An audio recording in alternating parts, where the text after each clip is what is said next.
Hello, everybody, and welcome back to Winging It Waterfowl. I'm your host, Troy Miller. With me, as always, is my co-host, Blake Horton. Hi, everyone. And then tonight we have special guest, Evan Taylor with Evan Taylor Fine Art. How y'all doing? Great. Glad to have you on tonight, buddy. So go ahead and introduce yourself. Tell us who you are, what you do, where you're from, kind of give us some background, plug any of your stuff that you want to real quick, kind of let us know where everyone can find you and what all you're getting into.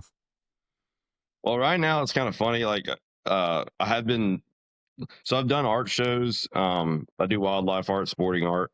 The first one I did was 2 years ago. I did the Wetumpka Wildlife Arts Festival in Wetumpka, Alabama, and I had I got two paintings into there, and I got a bunch of feedback. People were all excited about it, and I sold one out of the two, and so then I decided like I got to start actually doing this because I've been painting for a while. So I was like, man, I got to get a social media. So that's, I guess, how y'all found me. I started finally trying to post because I was dead to the world not posting, and all my peers were posting. So I started doing that. So that's how y'all found me. But so a little backstory on me. Well, that's why I don't have a website right now, is because I've got some guys in India that are building it. So hopefully it works. I don't know if I'm getting scammed or if they're actually doing it. So, but right now on my Etsy, you can find me on Evan Taylor Art on the Etsy. I have some prints on there. I don't have my originals on there, but like if somebody wanted an original, I could tell them if it's available and then basically post it to the Etsy with the link. But yeah, I'm a wildlife artist from Alabama, and I'll let y'all. I'll tell y'all my story after y'all are done doing y'all introduction. No, we're good. We'll dive into it. So, where at in Alabama? What area? Robertsdale. So I'm actually from like Pensacola, but we're right across the line in Robertsdale. So our flyway is in between flyways, and a lot of it over here, man, it's wood duck hunting with really educated birds and a lot of sky busters and not a lot of water. So it's rough. I like over here, man, you pretty much have to do like 4 wood ducks on a jerk rig, and, like you're shooting them on the first pass because they're so educated.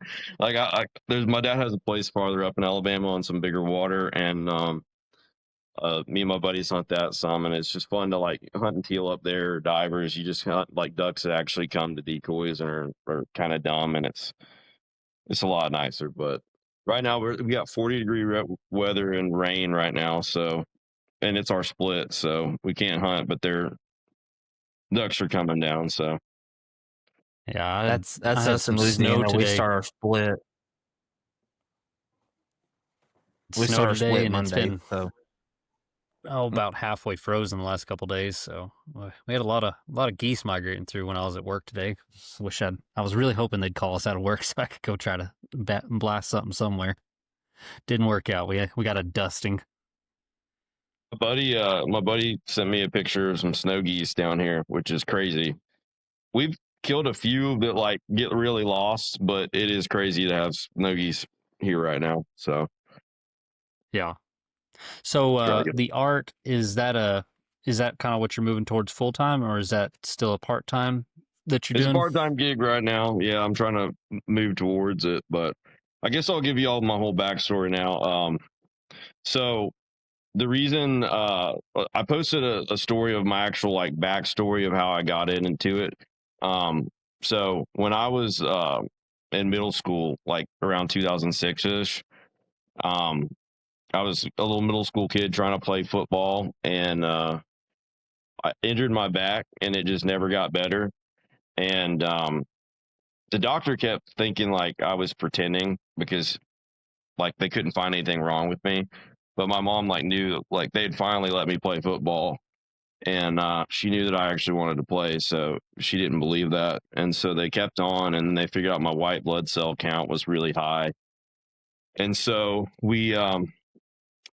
they went to the doctor on it, and we kept trying to figure out what it is, and then they were able to test me and find out I had CML, which is a really rare form of leukemia for kids. It's mostly like it's rare in general, but it's basically mostly people that are over 70, 80 get it. And so they don't really know how to treat younger people. And so um, we basically the treatment for it is bone marrow transplant, which is a very intensive chemotherapy where they basically just get rid of all of your white blood cells and then pump you with someone else's white blood cells and hope they stick. And so we really didn't want to do that. So my mom did some asking around, and we were able to find a doctor in Oregon that like specialized in it, and he actually created the medicine that I'd still take to this day.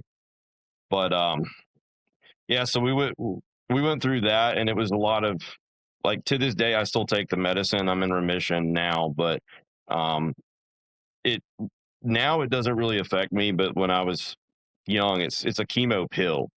So you're really like, you get a lot of the effects of chemotherapy, like the neuropathy and stomach issues and everything, but without, losing the hair and all the extreme effects of it. But so I had to drop out of school and everything. And so the one of the nurses there basically approached us with a Make-A-Wish.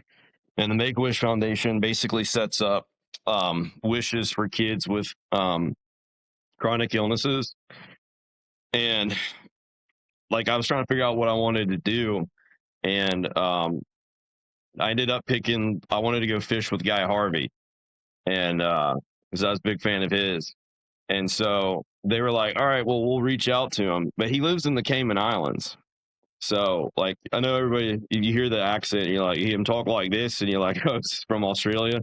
But that's the way they talk down there. I didn't know that. But he's actually from Jamaica, but he lives in the Caymans. And anyway, so they set it up, and they contacted him, and he was like, well, why don't y'all come down to the Caymans, which you're not supposed to leave the country, but he like invited us down there and go marlin fishing with us. And so I was like, that would be awesome. And so they set it up, flew down to the Caymans, and he picked us up on the beach there. And down there, dude, you have 2,000 foot of water right off of the beach. Like, it's literally like they'll throw, me and my wife went back down there for our honeymoon, and they'll throw wahoo lures out when they launch their boat. Like, there's no Wow. bay, it's just straight cliff. And so That's he crazy. picked us up off the beach, and we started trolling for marlin. Like, you could see people on the beach, and we're trolling for marlin. And we hooked 2 blue marlin. I caught one, and caught a wahoo and a big barracuda. And I was hooked on offshore fishing. I had never done anything like that. And I got to talk to him. It's funny, he has like a 22-foot boat. Like, he's a really down to earth guy, like super nice. He only had like a 22 or 24-foot boat, center console, because down there, that's really all you need. And anyway, I talked to him a lot. I was trying to, because I had started trying to paint a little bit, but I talked to him a lot about like, hey, like, how do you do this? How do you do that? And I mean, you're only with them one day, but when you're trolling around the whole day on a boat, you get to talk a lot. So I was able to get a little bit of just a jump start. And so when I got back, I was really like interested in painting. And so anyway, so I started painting fish, and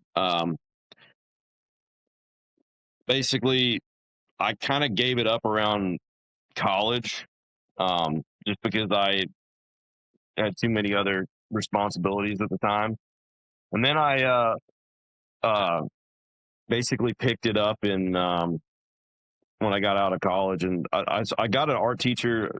There's a guy called, his name is Christian Hemme.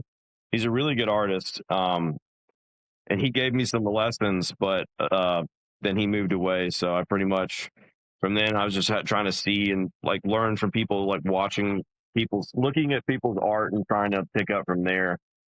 And I kind of realized that I can do this, and so I started trying to make it a career. So I'm in the process of that. But really, I mean, to tell the whole story, I went through a lot of things. My wife, she had a reoccurring tumor in her jaw, in her upper jaw. And my mom, when I was in high school, had cancer. She had breast cancer. And so basically when you're around like a lot of the kids' cancer treatments and stuff, you just, I don't know, I decided to, in around high school, I decided to go back and paint a mural for them in front of where the chemo chairs are, to just kind of like, I figured it'd be something that they could look at instead of just a blank wall over there. And so I painted a mural with some fish on it, and I signed the childhood cancer awareness ribbon in the middle of it. And from then on, I started signing my paintings with a little bit of the little yellow ribbon by my name. And the whole point of that's just to show kids that, you know, there's life after cancer, and that there's hope, and you can have a normal life. And that's kind of the whole purpose of my art. That's truly amazing. Yeah. That is awesome.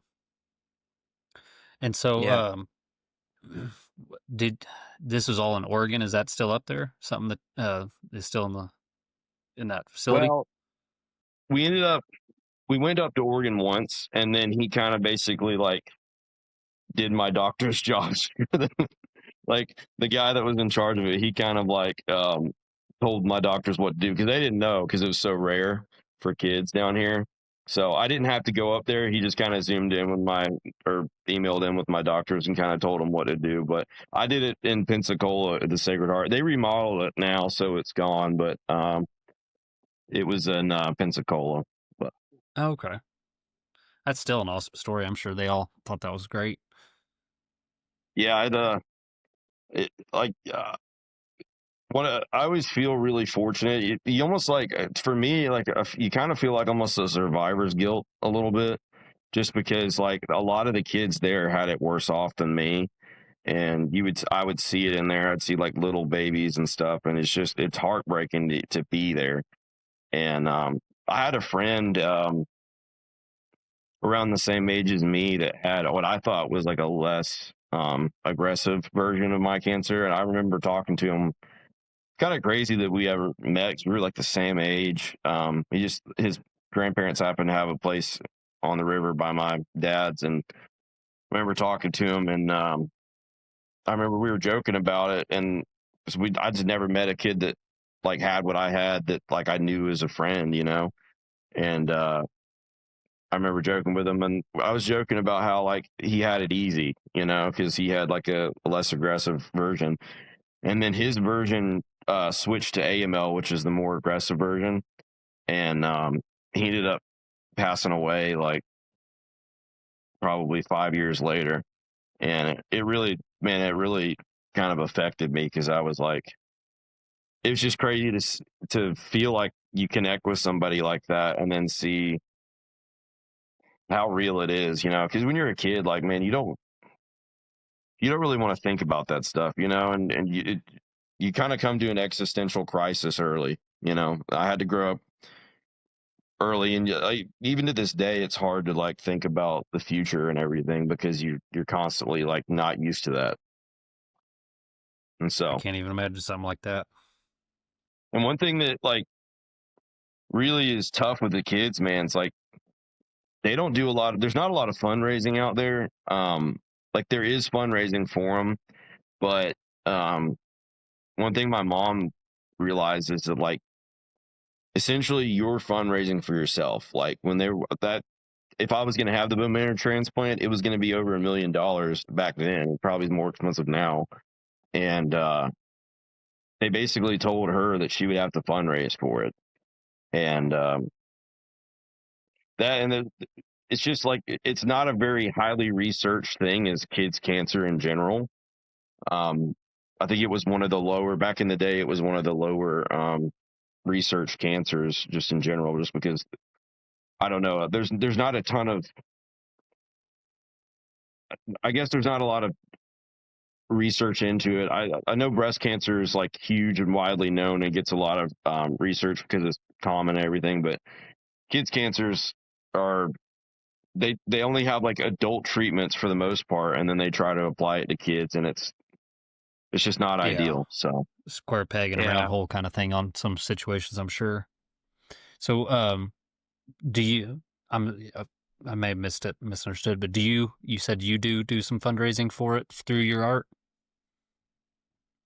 I haven't had anything official. I've helped out some people where like there's a lure maker in Hawaii, Koya Lures. His niece had a form of leukemia and they were doing some fundraisers, and I donated some paintings for them. And I've done some things for people that have cancer to try to like donate paintings and do it, but I haven't done like any kind of official charity or anything, mostly because I like my problem is I don't have that many paintings, and so I paint a few paintings a year, and then I want to like help people, and then I'm like, well, you can't help everybody because I don't have any paintings to sell and everything, and it takes a while to paint them. But I definitely like for me, like I want to be. My goal is to like try to make this a business, sell paintings, but also help people out in need, and be able to donate when I can, and help raise awareness. And like I probably can't tell the whole story without like going into this part of it. So let me just tell you all this real quick. So Yeah, go I ahead, would say man. like I had a psychological and theological transformation in the process. You get into like a dark place when you're a kid like that, and you realize you're like I I had friends. I had friends recently that have died from cancer, and like a guy a year ago. He's a small group leader at our church. Died from cancer, and he's like one of the best guys you'd ever know. Like one of the least deserving families. And had colon cancer, and I mean, he got it, and within a few months he was dead, and that really affected me. And I had another good friend. She almost died from breast cancer in the same year. It was just a lot, and you get to like a place where you're just like questioning like why. And I mean, I don't know if you guys are religious or the viewers are, but as a Christian, like you find yourself asking God like why? Like why would this happen to like a innocent person? Like why does a bad thing happen to an innocent person? And like you never really get a good answer for that. Like the Christian story is that, like God created a good world, but he's not of the world, he's separate from it, and that it was corrupted. And now it's like a broken world, essentially, is what we believe. And we believe that, like human sin is what broke the world. And human sin is, like lying, cheating, stealing, being lazy, envying, and that's what causes the suffering of humanity. Like that's the fundamental belief. And it gets to you because like even in the story of Job, like Job asked God in that story, he's like, why? Like he's a good guy, he's done nothing wrong, and everything in his life goes wrong. His kids die, he loses all his money, he's stricken with illness, and he's like taking God to task, and he doesn't really get a good answer. Like God just basically he comes to him, but he doesn't give him like a great answer to it. And I don't think you get a great answer of like why bad things happen. But what I've got in return is like I'm asking the wrong question. The better question is like, how could I live my life to make less tragedy and suffering? Like what could I do differently to be more of a light for people and cause less of that? And so that really kind of changed my outlook on everything, was realizing that, like art, a lot of people think art has to have meaning, and they'll look down at a redneck like me or any of my buddies that paint sportsman's art, and they think that it's just painting animals or hunting or something. And it's like, if I can paint, like recapture God's creation in a way that like is meaningful and brings somebody like actual joy, that enjoys being out in nature from looking at it, and like try to capture that, and I can have a meaning in it that like gives people hope, like that's my meaning in it. Like I don't have to have some political message in my art or something like that. Like just hopefully bringing light to someone and trying to point up instead of pointing down. Like that's my whole point with this. And if I can help people out in the process, that's my goal. And that's powerful. That's awesome. Yeah. And yeah, like I said, it's not always getting a good answer, but that is part of faith as well, in my belief as well. Is, being faithful and, understanding that his ways are not our ways, his thoughts are not our thoughts. It's something I have to keep in mind as well in my life with a lot of things. So Yeah, glad to hear you that's came through same. it on the other side. Yeah, and that's like you talk about the kid part of it. My brother-in-law died at the age, I want to say it was 23. I can't remember, of Ewing sarcoma, which that is a child cancer, which you don't see in adults usually. And now we have the fundraiser for him that we do that I kind of talked to you about. But next Tuesday, the foundation and my in-laws and that side of the family, they go to St. Jude there in Baton Rouge, and they give Christmas out to the kids. And last year I went because they sent us a list, and we'll get everything we can possibly try to get for their Christmases. Because I mean, they're just going through so much at that point, and it's Christmas, and they're stuck in a hospital. And I mean, as first responders, me and Troy seen a lot of stuff, and we understand some of the stuff. But then you go, especially like last year, I just had a baby. She was probably only like 3 or 4 months old at that point. And you see these little kids just in this hospital with just fighting for the life of the cancer, and you're just like, I don't know, it opens up your eyes a whole lot. It makes you real. It's hard to walk out of that place with dry eyes. I mean, if you do, you really got something wrong, because I mean, it's hard. You don't understand how Right. good your life is until you have to go look in that stuff, and then and the whole going back to like, why are these poor children having to go through this? And they're just innocent kids. Yeah, and to me, like, what really got it for me is like there's like three options, and one of the options is, like, what if you can look at it three ways. You can look at it the way that I just laid out, or you can look at it the way, like, what if the suffering of life makes you just reject the idea of God at all and just present that? It's like, well, what goes away? Like, the idea that this is wrong goes away. And that's really what grappled me, is like the whole reason that I see like that is actually existentially wrong, like a child suffering for no reason is actually wrong, is because I believe that like that is wrong in some existential sense, not just my opinion, not just like that I've adapted as an animal to feel this way because that's biologically better for me, but know that those things are actually legitimately wrong. And so that really, like, so the story to me that really got through to me was the story of like Lazarus. So Jesus comes to Lazarus, and he knows like Lazarus is dead, and he knows that he's going to raise him to life again. And he shows up, and there's some of his friends are weeping by the tomb, and it says Jesus weeps in the story. And it's like, you read that and you're like, okay, well, why is that in there if he's about to raise him from the dead? But it's really deep when you think about it. You're like, okay, so the Christian belief is that this guy is the same thing as like the force that created reality, orders reality, like holds everything together across time, like gives meaning, purpose, its life itself. And at the same time, he weeps for like his fragile friend that he's gonna like bring back from the dead. And so like that is essentially laying out that like these things actually do matter. Like it's tragedy and suffering. Like, and if you look at the front of the book that that I believe, the Bible, it has a torture device on it.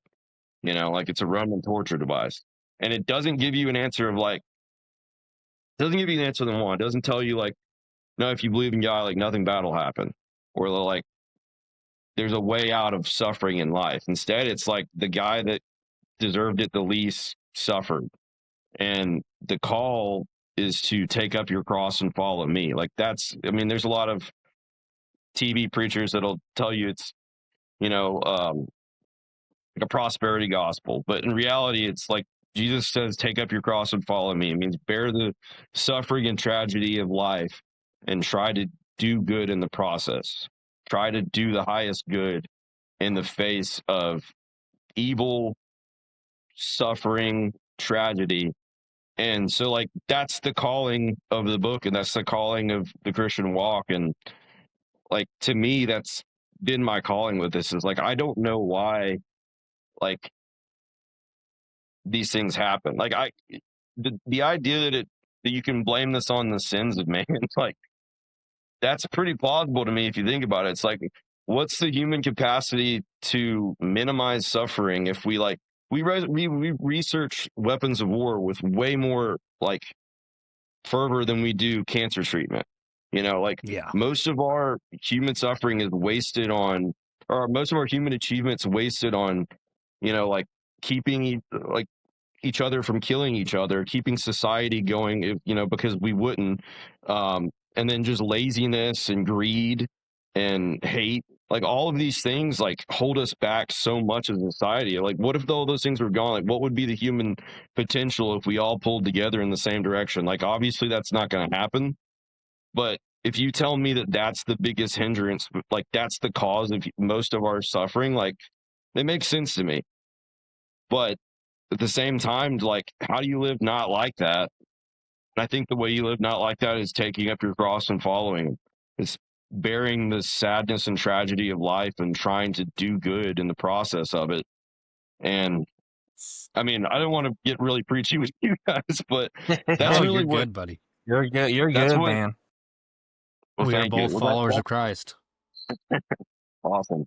Well, that's what I can't tell the story of my transformation with all of this without telling that, because you know, that's what keeps me going. That's what makes me, and obviously, um, like I said, like I only am able to paint as many paintings as I can, and I'm limited on time and resources and everything. But if I feel like if you can do whatever you do, whether it's like a business or a side hobby or whatever, and if you can aim up with it, if you can try to use it to help others in need when you can, and try to use it to bring others hope and just be a net positive, like that's the whole game.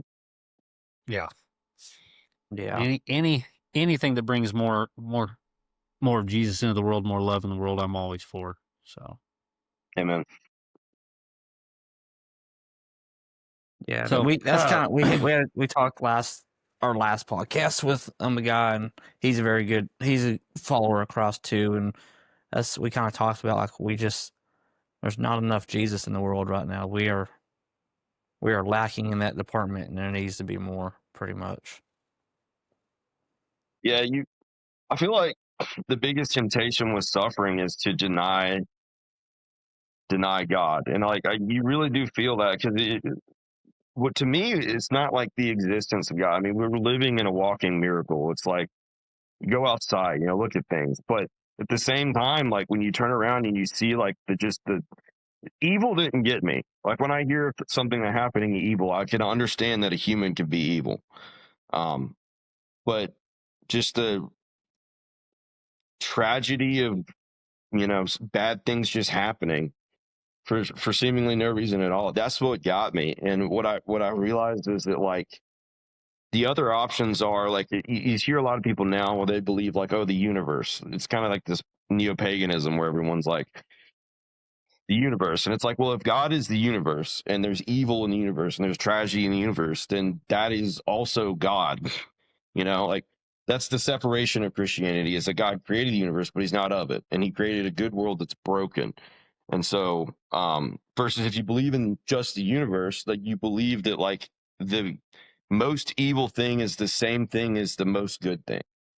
Like that's the problem with paganism. That's why you had like pagan gods in the time of the Greek and the Romans, where they were like evil and good. And uh that's because that's what you believe. If you believe in like a C.S. Lewis, I got that from C.S. Lewis, but he wrote about how like if God is of the universe, then the worst possible things are God as well. But if he's yeah, separate, then there's this separation where you have broken creation. And that to me makes the most sense, is like, these things do matter. Like, you do matter. Like the tragedy of life, like, does matter, because it matters to God, and then it matters. So that means it matters, and it has value. And but the reason it happens is because we were in a broken, fallen world, and we have hope that it always won't be like that. So Yes, sir. So with that, were you kind of your backstory on that? Were you raised Christian, or did you come to that later in life? I was raised Christian. I would say I didn't get serious about it until probably the end of high school. Um, but I feel like you have an existential crisis early when you're in middle school and you get cancer. You know, like, you think about a lot of things that you don't normally, probably wouldn't think about that age. But I remember I was like laying on the floor in my parents' bedroom, and I remember like basically praying to God and promising him, like, if you let me live, like, I can't promise I'll be perfect, but I was like, I'll try to use my talents for you. And like, even saying that kind of makes me feel bad. I feel gross saying that, because I know that I haven't. Because like, you can't ever really live up to that. But I've tried to do that. I've tried to, like, I play drums at our worship band. I've helped and led small groups, and I write a blog sometimes, on like a Bible blog, and just anything I can try to, like, if I feel like I have a talent in something, like, I want to try to use it for good. And it's not that I feel like God let me live because of that, and it's not that I feel like that other people have, like, that didn't do that. Like, I'm not saying that, but what I'm saying is, like, I always feel like the responsibility of that deep down. I feel like, I'm not going to be the best at everything, and I'm not going to always be perfect, but if I have something I can do for good, like, I want to try to do it. So Yes, sir. that's a big motivator. Well, Yeah. that's powerful stuff. Appreciate you sharing that as well. Yeah, I haven't talked about this in a while, so sorry Yes, if it sir. comes out a Did little weird, but No. no, not at all. Did you were talking about with creation and everything, and does that kind of how what got you into wildlife and out and fishing art and everything, or how did that how is it that that's what you landed on? to be honest with you, it's just what I love. I paint what I love, man. You can't. I can't just sit down. I don't really love art. I love painting what I love. I'm not Yes, just sir. like, I don't simply love to just paint. Like, I feel like that's kind of what my competitive advantage is. Like, with other people, is like, if I paint a lot of different, like inshore fishing, like quail hunting, duck hunting, marlin fishing, like. But I paint it because I've done most all of those things. Like, I've had the fortunate chance to do a little bit of everything in the outdoors, at least where I'm at. And so, like, it gives me a little bit of, like, insight into, like, what somebody that would do that sporting event would want in a painting. And so, like, I feel like that's, like, there's better artists than me, and there's certainly better artists than me in the business that also know, like, what to do. But what I'm saying is, like, I can paint a lot of different sportsman portraits, a lot of different hunting and fishing scenes, and kind of not, I can kind of know what they want, like the hunter wants in it, or the fisherman wants in it, from dabbling in it. And so that's kind of my thing, is I just love the outdoors, and I try to paint things that, like, and the other thing is, like, I do feel like there's a connection. Like, you almost never, like, I almost could just assume you guys were Christians just from the fact that you're doing a duck hunting podcast. Like, outdoorsmen are, like, they're almost always, like, believers, because, like, you're just out in nature, and you're out in this timeless thing. You get to see something that's was that way before you, and it'll be that way after you. Like, when you're in the woods, like, a Creek Indian out there saw that 400 years ago in that same spot, and it probably looked the same. And then 400 years ago after you, hopefully, unless D.R. Horton gets a hold of it, uh, it'll look the same, you know? And so, like, I feel like, and you also get to see, like, you get to see life and death. Like, you're, like, to me, I don't like to kill, man. Like, my wife laughs so much because, like, she'll make fun of me because I killed a toad one time because I thought it was poisonous and our dogs were after it. And it turns out it wasn't a cane toad, and I felt really bad. And she was laughing at me, and she's like, "You could literally hunt all these animals." And like, so I don't like to kill. Like, I don't hunt anything that I don't eat. And like every time I kill a duck, like I feel kind of the weight of the animal. You know, like I don't know how to, I don't want to sound like a hippie to y'all, but like, Oh, I mean, I have massive No. respect for everything I take. Like Yeah. I mean, I'm not a trophy hunter. I'm a meat hunter. I yeah. love being a sportsman and hunting, but I mean, I have massive respect and appreciation and gratefulness for everything I take as well. And then I love eating the wild game and everything as well. I love every aspect of it. And like you were saying, being an outdoorsman and being out there hunting, that to me is about as close to being in God's perfection as you can get on this earth. yeah. And so like the other part of it too is that there's almost like a moral or an ethic in the fact that you like know where your food comes from. Like I remember I worked a job and there's this girl that I was talking to there, and she was like all mad that I was a hunter, and I was like, "Do you eat meat?" And she was like, "Yeah." And I was like, I don't see a little contradiction there." Anyway, we were kind of going back and forth. I was like, "Yeah." I was like, "But you go get meat from the supermarket, and the meat you get, the animal never knew that it was going to be killed. Like it thought the person that was like feeding it was like its parent or something, you know? Like it didn't see it as the predator. And then some guy from probably like an immigrant is having to kill 700 cows a day with a bolt. And then he has to go home and act like, you know, he's mentally healthy doing that all day. And it gets processed up and given to you to store. And then you just go and you think it's meat. Versus if you're a hunter, like there's an ethic of like kind of like kind of having to feel the weight of the animal's life in a way. Like the only time Yeah. I feel good about eating anything is if I killed it because I feel like that animal lived exactly like it wanted to live and how it should have lived up until the time that it like had a fair chance and lost, you know, in the battle of prey and predator, and then is utilized properly. And like I feel the weight of the because I didn't know just that animal's like meat. Like I knew that animal. Yeah. Yeah, we Blake and I are both come from ranching families. Both of our families ranch and everything. So I mean, we're on it from both ends, and you know, even the people that get their stuff from the grocery store, they have no idea what they're getting. I mean, that animal was cute and loving and cuddly too at one time. Right. It's no different, Yeah. and you know, I mean, at least the wildlife. I mean, I do all my own processing. I've taken stuff to a processor one time and it was awful, and that was just because I was heading out of town kind of deal. But I mean, it is no waste for us because I mean, I'm there from beginning to end product. It is all in my hands, and I mean, it's something that like with I'm teaching my kids to hunt and everything else. Like, you know, this is being used. Like, it is not just go out and shoot something.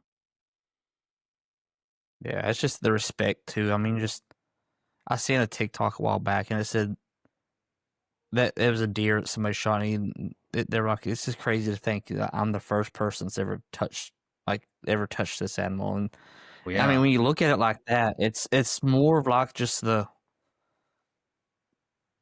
I don't the aspect of the Lord like giving us the the right to be able to do what we do and hunt like we do and letting us harvest animals that He's provided for us. I mean, it comes back to that whole part of He gave us these animals for us to be able to survive off of, and we actually get to do it.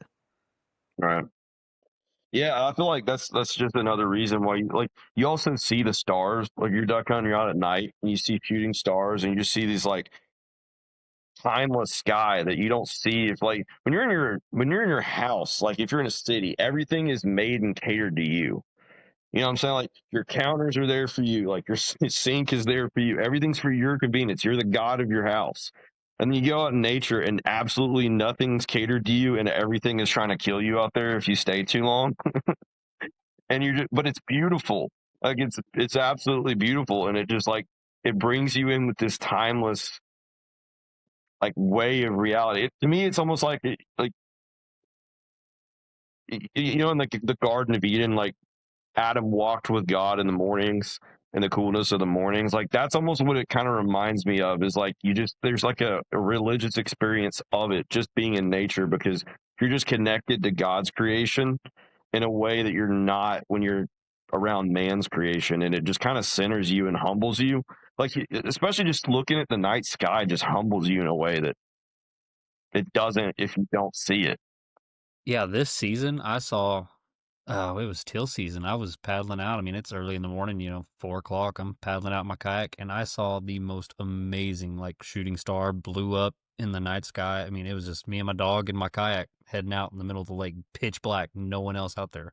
And that was, I mean, just one of the most awe-inspiring things you could think of. It's like every little detail he's thought of and every little thing he's painted and done and everything. It's just always awesome, especially being out there, like you said, being a sportsman out there in it is just, there's no words for it if you haven't experienced it yourself. Dog is another thing, man. Like I didn't grow up hunting a lot, but like when you're like dog hunting, because I've got a German short hair that we quail hunt with and do some woodcock hunting, and I got a boykin that we're trying to get into waterfowl too. What's funny is my German short hair, like he loves to go with me, so I'll take him, but I've never force fetched him. So he'll go find them. But like it's nice if I shoot one and it gets off in the thick, like he finds it really fast. But then he's gonna go off woodcock hunting or quail hunting, so I gotta get him back to me real fast. But it's just so cool to watch them, because like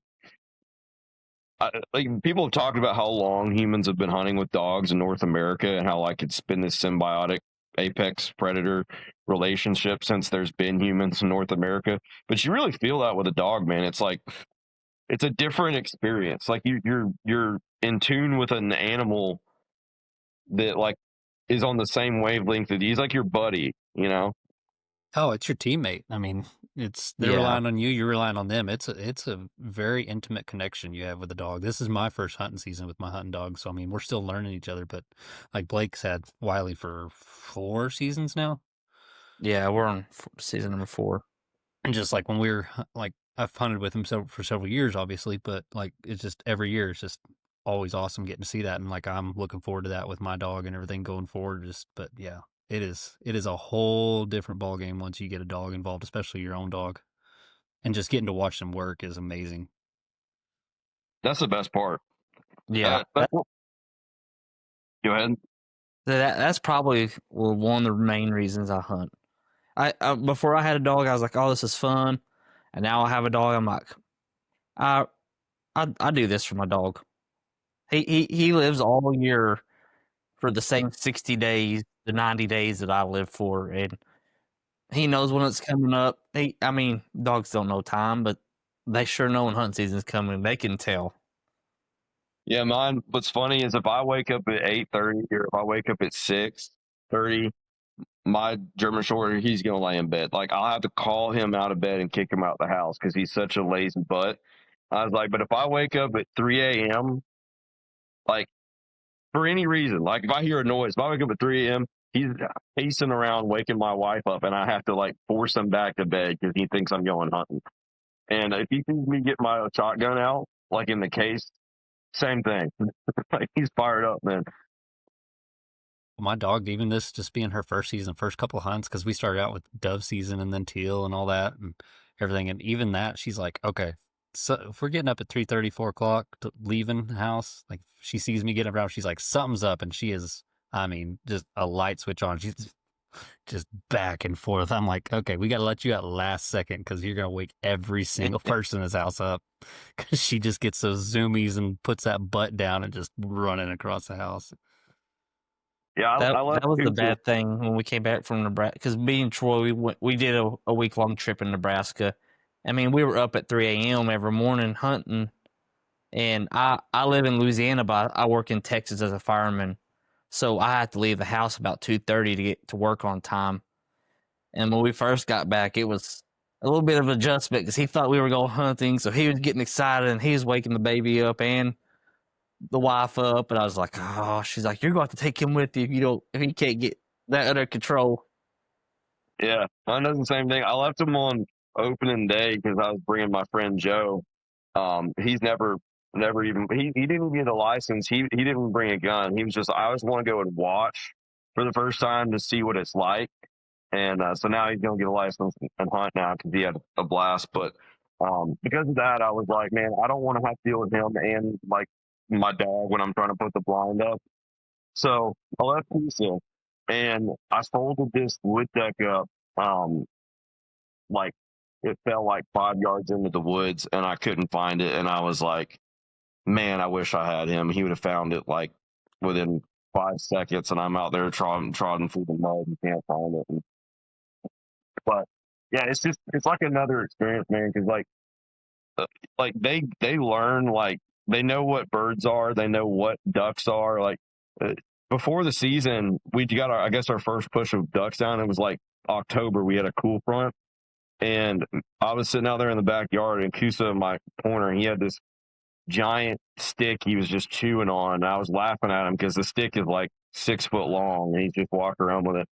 And he's laying down chewing on it, and all of a sudden I hear wood ducks flying over the back of the fence. And I looked over and I turned around and looked at him, and he's like stood up, all like birdie, like looking around in the air because he heard them. He's like, "Oh my gosh, the ducks are back!"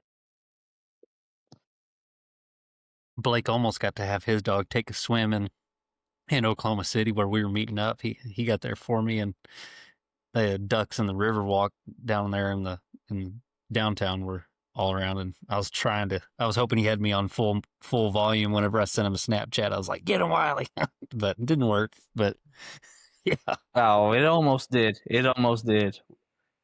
I was like, I'm in Oklahoma City. I don't have a license for Oklahoma, and he's about to get this mallard drake right here in front of all these people in this little boat, and I'm about to go to jail.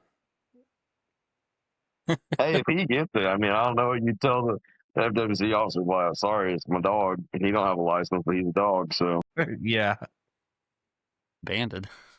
it probably was. yeah, I got one of my buddies that I go hunting with every time he shoots a bird that he can't find, like a retrieve, he's like, it was banded. Like he just believes it was banded every time. Yeah, I've been there. So how did you get into hunting? Was that family, or did a friend, or did you kind of get into it on your own? I got into it on my own. My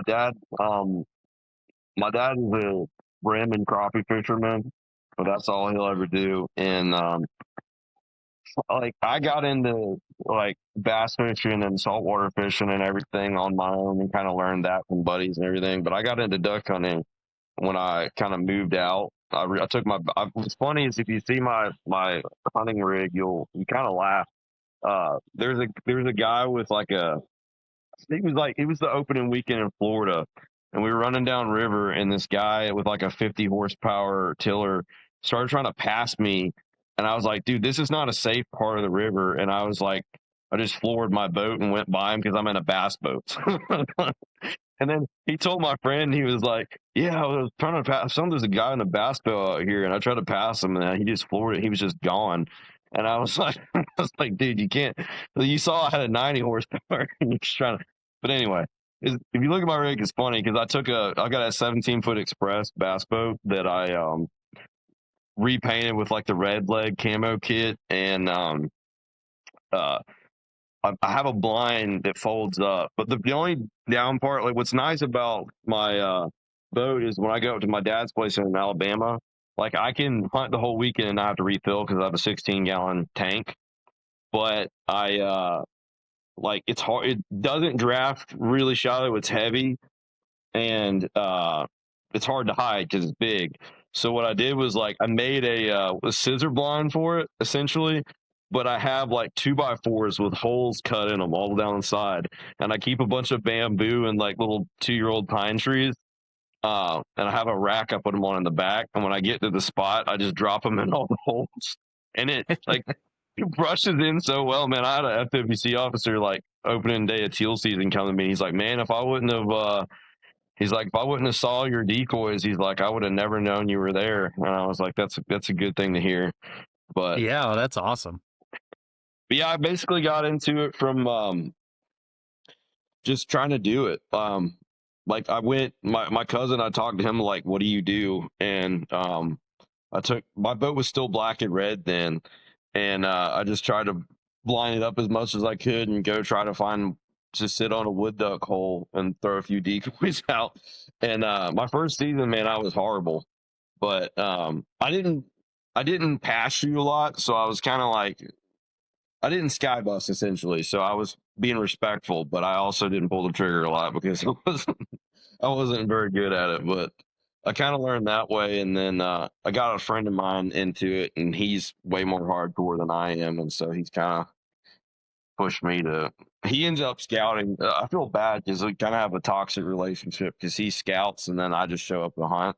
But because he works a job where he can basically take off all of duck season. So like if I call him in the summer, like he's working. Like he works all summer and spring so he can be off for duck season. And like the only downside of it is, man, he'll go elk hunting instead of duck hunting sometimes. He'll walk 2 miles into like a hole in public land that he'll drive a boat to, and I'm just like, and 2 miles in waders, man. he just he'll hit anything, man. He's like, but yeah, dude, he's hardcore. So he kind of I learned a lot from him, just like him kind of pushing me to do it more. Yeah. Do you do any other hunting other than like upland and waterfowl? Do you do any deer or any turkey or anything? I've turkey hunted. I'm horrible at it. I've done it like once, and well, I would have done it a few times, but public land over. I have a bunch of public land by my house to turkey hunt, and like I've called them to me and stuff, but it's really tough, and it's just hard for me to hunt when it's hot. So I haven't been very committed to turkey hunting. But yeah, I will probably get into it more. But I deer hunt for meat mostly. My wife's got her grandparents have a some land up in Alabama that's it's beautiful land, and so I basically hunt that. I hunt that usually opening day and then the rut, and then the rest of the time I'm bird hunting. She gets mad at me. Last year I ended up going and basically last year I didn't hunt deer pretty much the whole year because I was duck hunting and quail hunting, and she was like so mad that I didn't have any meat for the freezer. So I was like, all right. And so I went and I ended up I had this real big buck walk out on me that was clearly chasing, and my gun misfired twice. It's my grandpa's old rifle, and I've used it every year. But the first shell had like an indent in it, but it didn't fire. It was a light indent, and then the next one didn't. So that deer ended up getting away, and so I ended up shooting a 5-point. He had bad genetics, so I didn't feel bad, but I ended up shooting a 5-point at the end of the season, so I had some deer meat. But that's about the extent that I deer hunt. Yeah. Yeah, me and my dad, we've spent so many years doing kind of genetic cleanup on our place. We spent like 10, 12 years just like, hey, we're not going after trophies. It is get rid of these. And we have shot some weird stuff. And like to this point, I'm like, I don't even know what trophy hunting would be like anymore. We're just trying to see who can get the most messed up looking deer at this point. We have one we called him the duck, and he was real pretty. I think I was like 17, 18. Me and my dad split up on one of our places out on the ranch, and on this side he was just a 4-point, but man, he was real pretty, just I mean long tines and just real symmetrical and pretty. And so it was kind of getting towards the end of season, late in the day, and I sat there and I took the shot, got down there to him, called my dad, and I was like, hey, this is where I'm at if you want to come help me drag him out of these sand dunes. I get over there, that left side was like a pronghorn antler. Oh, he was Man, just the weirdest, ugliest looking thing. And my dad's like, "Why'd you shoot that? I thought you were gonna try to get a decent one this year." And I was like, "Well, obviously, I didn't see this side." it's funny. Like if anybody knows Alabama, like that watches this, they'll know like what I'm talking about. My dad has a place on the river up in like Wilcox County, and that's like in the heart of where like the good genetics are and where all the leases are real expensive. My wife's family's land is like in Laverne, so it's like probably an hour east. And I would wake up like 2:30 or 3 and drive over to hunt there. And I would always joke that I could see the genetics go downhill on the drive. So, Just so like, I would be passing like 2-year-olds that are like have just giant racks already, you know, and like just perfect brow ties and everything. And then I would get out and like I'm not dogging the deer in Laverne, like they're big bodied and there's I have a friend that like does good management. He's got some real big deer. But there's some weird racks, man. I was driving, like none of them have brow ties. And like they're either the widest rack with like barely any like points or tines on them, and or they're just like just weird straight up bucket. It's like no spread on it at all. And anyway, but it's funny because you could just see like where I was leaving out and just seeing like absolute just wall hangers, and then as I get out there, it's like they're good deer, but they're just considerably not the same. yeah. Oh,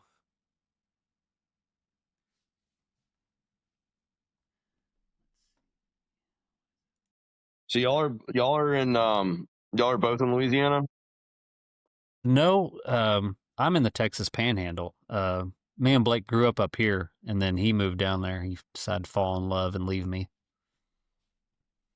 Do you know an artist at all named Calvin Carter? Carter. Yeah, that sounds really familiar. Yeah, I'm not he's from familiar. the Panhandle over, I think, in Texas. But yeah, he's another really good sporting artist, friend of mine. So I was wondering.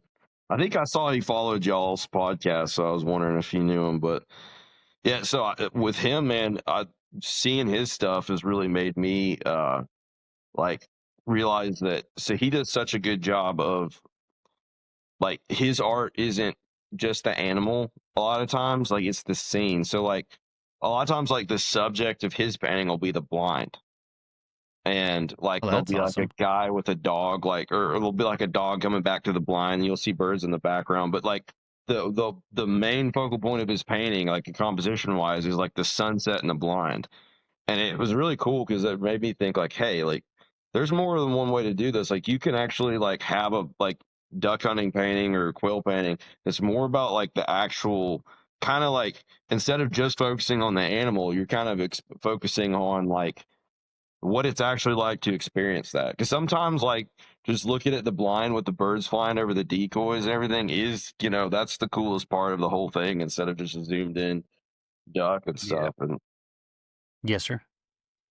so that's kind of how Well, you what? learn as like an artist. If you see people that are great and you learn, you're like, okay, this is what they've done, and this is like, because like people will say they're self-taught, and like I didn't go to school or have like any really formal art lessons other than like a few with that guy I was telling you all about. But you like no one's really self-taught because you're always standing on the shoulders of like people that came before you that are good and great, and you just kind of learn from what they do. And like he's like one of those where it's like there's just so many like ways to I feel like the composition so that's just a fancy art term for like what the painting is about, like what's the focal point of it. And like yeah, he's one of the ones that showed me like you could try to capture the actual sportsman scene instead of just the animal. And to me that's really cool. Yeah. Like I said, I'll have to look him up. Yeah, he's great. So with He's this still kind of being part time, and you're trying to kind of move it full time, what's your kind of game plan, your vision for like over say like the next 5 years or so? Is there anything in the works or? first thing I gotta do is get his website done, but hopefully hopefully that ain't a scam. But no, it's off Fiverr, so I'm sure it's probably legit. But um yeah, I would say like I just gotta be able to find time to paint more, and then start going to more shows and start marketing myself on social media more.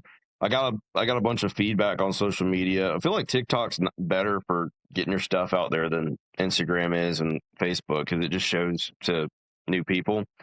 But yeah, I that's really my game plan. I ended up so far going to that wildlife festival. I've sold like half of my paintings that I went there, and I haven't been like undercutting other people. I've been pricing my stuff with the people that do it full time. Um, and what I think it's worth. I'm not trying to like upcharge or down like low ball, but really like for me that was kind of the thing that realized like if I could sell, I had 6 paintings there total, and I've sold 3. So it was like if I could sell half of my stuff there over 2 years, like that's enough. It tells me like I could actually do it, and so my plan is to go to more targeted shows, like more wildlife shows, to get in front of more like customers.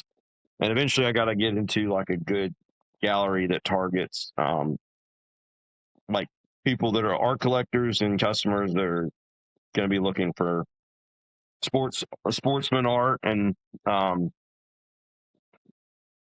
wildlife art as well. Yes, sir.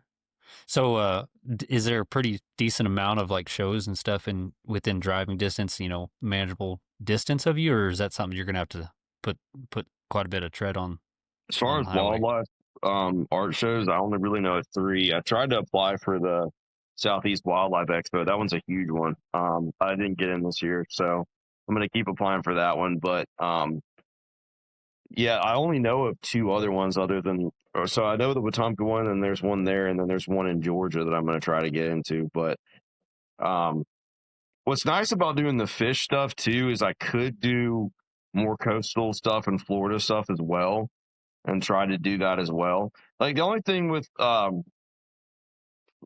doing fish art and all this stuff is like you kind of don't put out enough paintings for either one. I feel like that's why people specify. They're like, I do just birds or I do just fish or everything.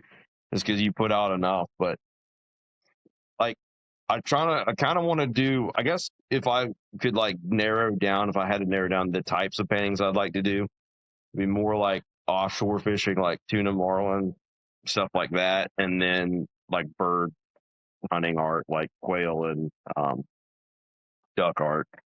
Just because, like, if it's something you do, it's something you can get references for easy, and you just kind of know the clientele, and you know your customer base and what they want. And I feel like if you're passionate about something, like that helps a lot too if you're selling it. Because like, if you're painting something that, like, let's say if you're painting like duck paintings and you don't duck hunt at all and you're not passionate about it, like it's just it's harder to sell. It's harder to sell it to you, and it's harder for you to want to paint it too. So And Yeah. I'm sure they can paint a great duck, but I mean, they're gonna miss like you said, kind of the essence of what it is that you're trying to portray. Well, you got any idea on what your turnaround time is on that website, or is it still just kind of up in the air at the moment? it said 15 days, so it'll probably be done. Okay. Yeah, it'll probably be done by like January. But yeah, I've been selling my prints. I got most all my prints uh, on my Etsy right now, so you So could do that. what's the Etsy for you? It's Evan Taylor Fine Art is the Evan name Taylor of it. Fine Art. Yeah, I have a bunch of stickers on there. I've been doing stickers on the side too, but my wife is about tired of printing and cutting them, so I'm weaning off the stickers and doing more of the prints. But yeah, my prints, like I if you get a print from there, like I basically I sign it and then send it, and they're priced to they're priced to be what like a good quality print would be. Um, just because like I don't like having a print that doesn't really capture the painting. So there's a guy, it's called the Stackhouse Printer where I'm at. They do great work, and like I can send them something, and it's expensive to get it printed and to get it copied, but I could go there and tell them to edit it and make it look exactly like the original. So if you get a print from there, you're getting, it's going to look like the original painting did. So That's awesome. And Try you're to do on If both. someone was to send you like a, could you do a picture if someone sent you like of their duck dog or something like Yeah. that? What's Yeah, I what's the didn't commission. turnaround on something like that too? It depends on what it is. And right now I've got I just did one of a redfish. So I don't know if you all saw the video on my TikTok, but it's the one with the redfish with the 2 corks and the boat. That one, a buddy of mine had. I think I got it done within like 3 weeks. So depends on it. So it could be, depends on how backed up I am and the time of year. So right now it's a little backed up and the time of year is not great, but I would say like I can get, depending on what it is, I would say maybe like 3 weeks to a month. And then um if they're local to the southeast, I can probably like drive and meet them somewhere. If not, I'll figure out a way to ship it. So right here, not having the website quite yet, what's the best way for everyone to get a hold of you? You can message me on any social media, on my TikTok, on my Instagram, or Facebook as well. You also, I wouldn't say email me because I get so many emails, but yeah, if you message me on that, I'll get back to you. Are It's you Evan funny, I Taylor got, Fine Arts under everything?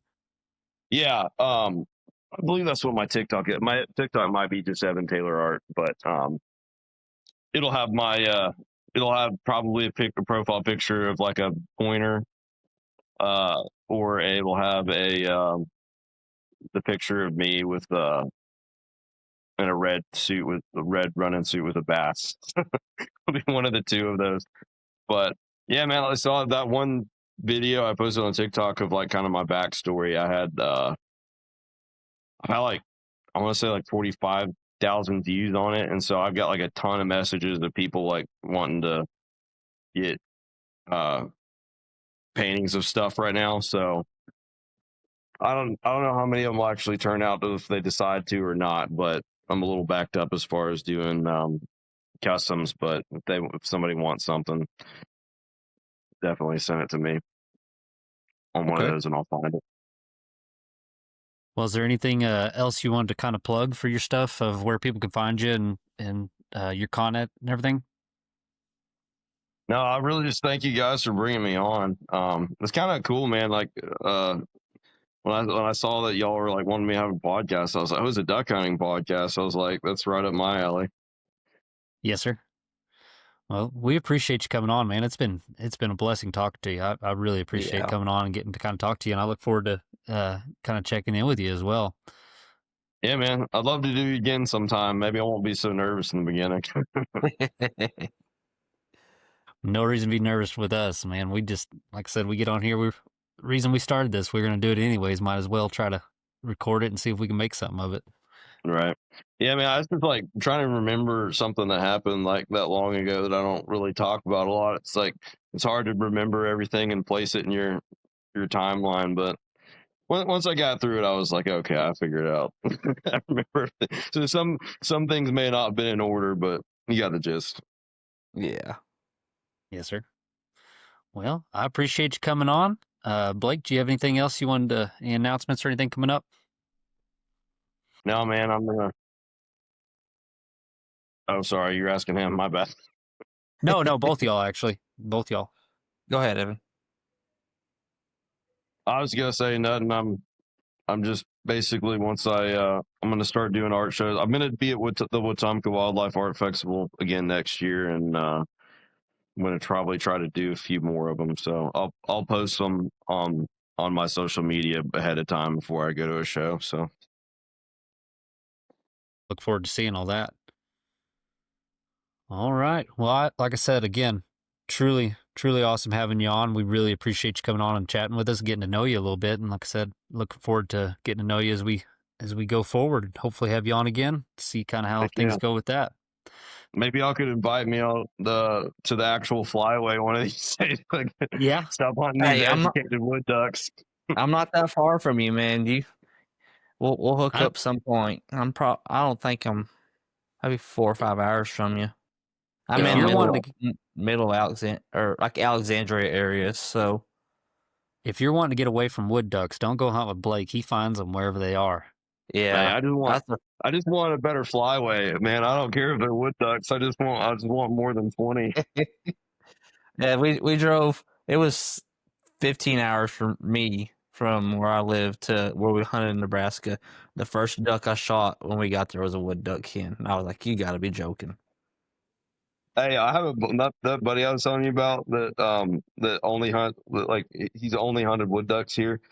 We had a giant freeze and mallards came down into Alabama 2 years ago, and we went up there, man, and he was like, he's usually a better shot than me, and he was like shooting in front of him every time, and we had a Canada geese fly over, and I killed one, and he missed all 3 shots, and he's like couldn't figure it out, and I'm like, dude, they're not wood ducks. They ain't that hard to hit. You're overleading them. Yes, sir. Yeah, that's kind of the problem. Transition out of for as many tills I've been shooting. I was like, man, when it comes to big ducks, I don't know what I'm doing anymore. So, well, as always, we appreciate everyone tuning in, listening, watching, however you find us. And like I said, reach out to us. Let us know what you want to see or anyone you want us to talk to. We look forward to it. Keep sharing it. Keep liking. Keep letting us know what you want to hear. Until next time, we will see y'all next week.